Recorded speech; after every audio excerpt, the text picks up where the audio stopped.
Shalom. Pada hari ini saya rindu sekali untuk membagikan tentang kebenaran firman Tuhan bagi kita sekalian.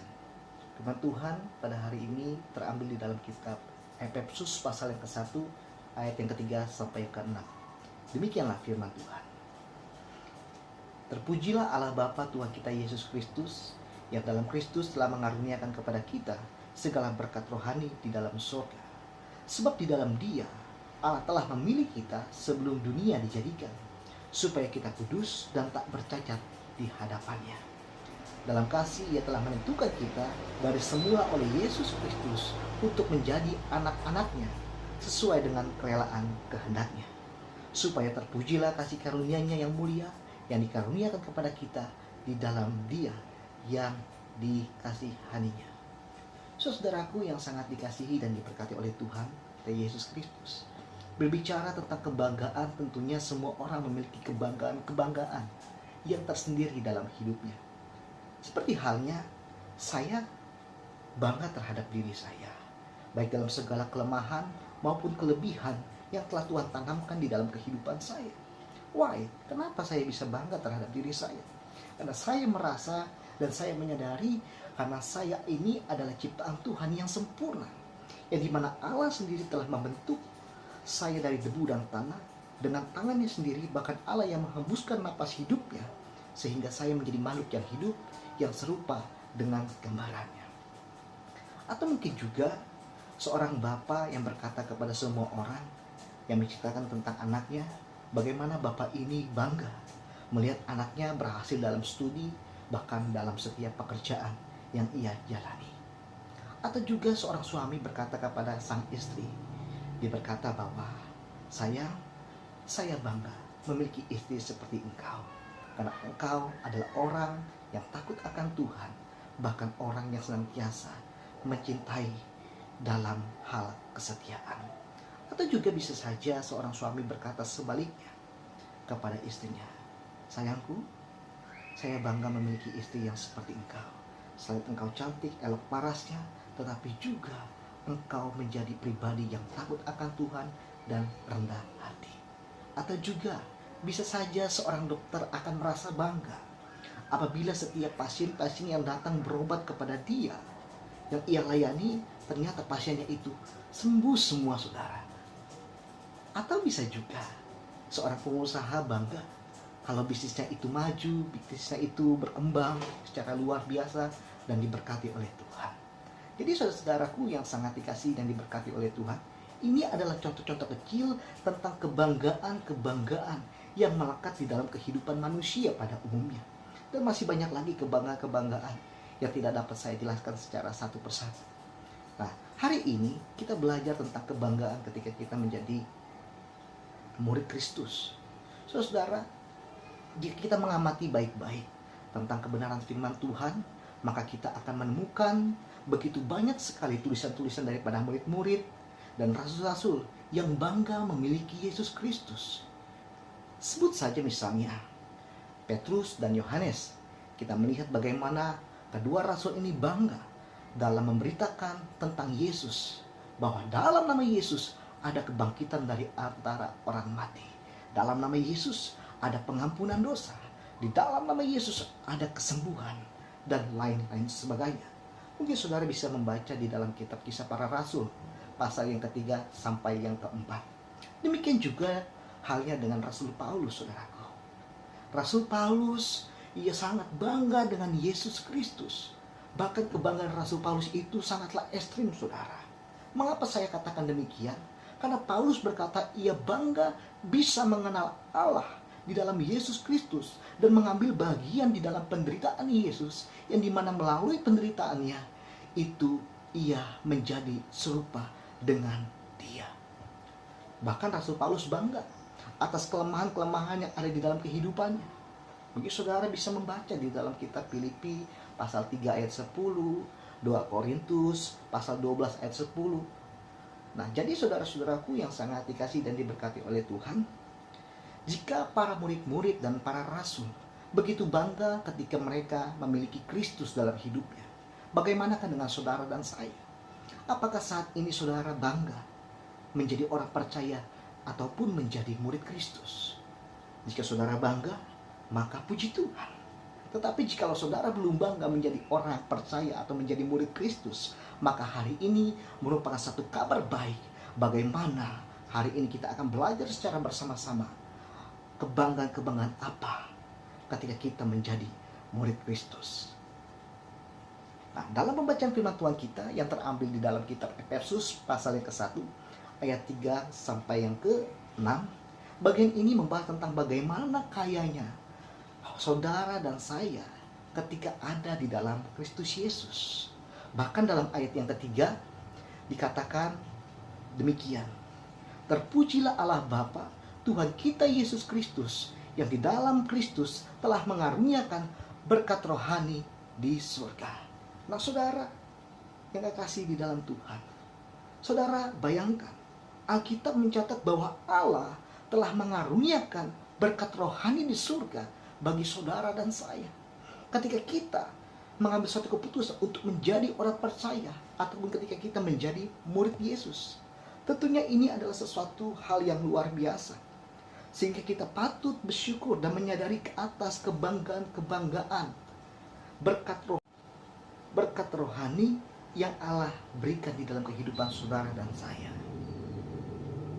Nah, dalam kitab Efesus pasal yang ke-1 ayat 3 sampai yang ke-6, kita belajar kebanggaan kita sebagai orang percaya ketika kita menjadi murid Kristus adalah ketika saudara dan saya dipilih oleh Allah untuk menjadi umat pilihannya.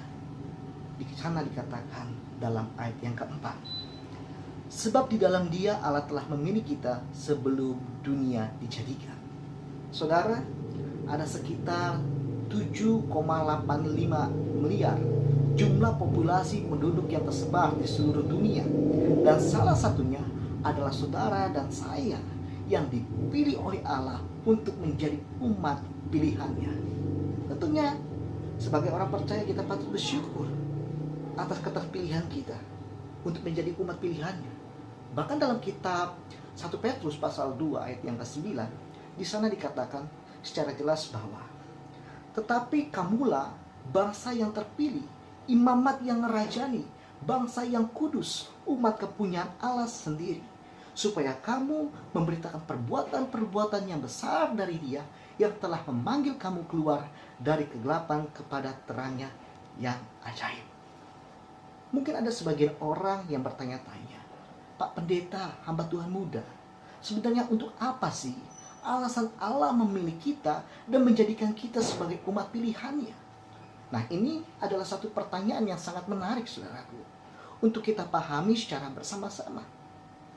Jadi berdasarkan kita Efesus pasal yang ke-1 ayat yang ke-4 memberikan satu penjelasan mengapa Allah memilih saudara dan saya. Yang pertama, karena semua sudah menjadi ketentuan dan ketetapan Allah sejak dari semula. Bahkan dalam kitab Roma pasal 8 ayat yang ke-29 dikatakan bahwa sebab semua orang yang dipilihnya dari semula, mereka juga ditentukannya dari semula untuk menjadi serupa dengan gambarannya, anaknya, supaya ia, anaknya itu menjadi yang sulung di antara banyak saudaranya. Kedua, kenapa sih Allah memilih saudara dan saya dan menjadikan kita sebagai umat pilihannya? Yang kedua adalah supaya kita dapat mengecap kasih karunia-Nya, dan bukan hanya itu saja. Allah juga memilih saudara dan saya supaya kita kudus dan tak bercacat di hadapannya. Kalau timbul pertanyaan, Pak Pendeta, kita kan masih hidup di dunia. Mustahil bagi kita ini untuk menjadi orang yang kudus dan bercacat di hadapan Allah. Nah, saudaraku, justru itu saya mau bilang kepada saudara bahwa firman Tuhan itu seperti yang tertulis di dalam kitab 2 Timotius pasal 3 ayat 16. Bagaimana firman Tuhan itu berfungsi untuk mengajar, untuk menyatakan kesalahan, dan menuntun orang kepada segala kebenaran. Mungkin saudara dan saya selama ini belum memahami secara baik untuk apa Tuhan memilih saya sebagai umat pilihannya. Tidaklah lain, ternyata maksud dan rencana Tuhan memilih saudara dan saya untuk menjadikan kita sebagai umat pilihannya adalah supaya kita hidup kudus dan tak bercacat di hadapannya. Oleh karena itu, saudaraku, Alkitab memberikan satu pemahaman untuk merubah konsep pola pikir kita. Ketika kita sudah dipilih Allah dan dijadikan oleh Dia, dan untuk menjadi umat pilihannya, Ia menghendaki supaya kita hidup kudus dan tak bercacat di hadapannya.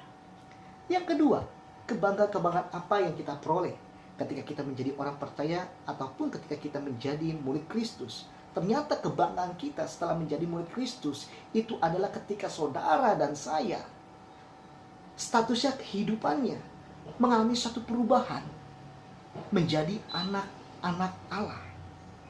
Dikatakan dalam ayat yang kelima, dalam kasih Ia telah menentukan kita dari semula oleh Yesus Kristus untuk menjadi anak-anaknya sesuai dengan kerelaan kehendaknya.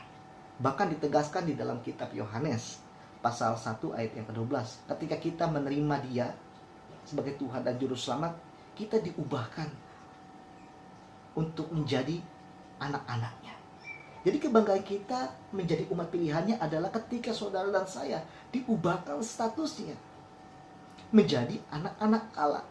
Nah, jika saudara adalah anak Allah, berarti saudara dan saya juga adalah orang-orang yang berhak menerima ahli waris kerajaan Allah.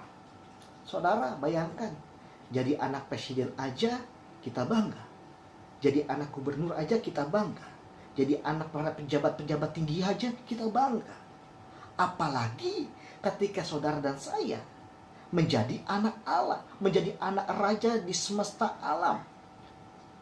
Inilah yang patut kita banggakan ketika kita menjadi orang percaya, ketika kita menjadi murid Kristus. Dan yang ketiga, saudaraku, kebanggaan apa yang kita peroleh ketika kita menjadi murid Kristus? Jawabannya adalah kita selalu ada di dalam kasih karunia-Nya. Jadi saudara berbicara tentang kasih karunia, bukan saja berbicara tentang anugerah keselamatan, pengampunan dosa, dan berkat-berkat rohani yang bagus-bagus saja. Tetapi juga penderitaan merupakan kasih karunia Allah. Dan saya mengajak kita untuk membuktikan perkataan yang saya sebutkan. Untuk itu, mari kita buka Alkitab kita di dalam Nats Filipi pasal 1 ayat yang ke-29. Demikian firman Tuhan. Sebab kepada kamu dikaruniakan bukan saja untuk percaya kepada Kristus, melainkan juga untuk menderita untuk Dia. Jadi saudara, kita harus melihat tentang kasih karunia Allah itu secara luas dan menyeluruh. Sehingga ketika penderitaan yang terjadi atas hidup kita, itu merupakan kasih karunia Allah. Jadi ada 3 poin kebanggaan kita sebagai orang percaya ataupun ketika kita menjadi murid Kristus. Yang pertama, karena kita dipilih untuk menjadi umat pilihannya. Yang kedua, karena status kita diubahkan menjadi anak-anak Allah.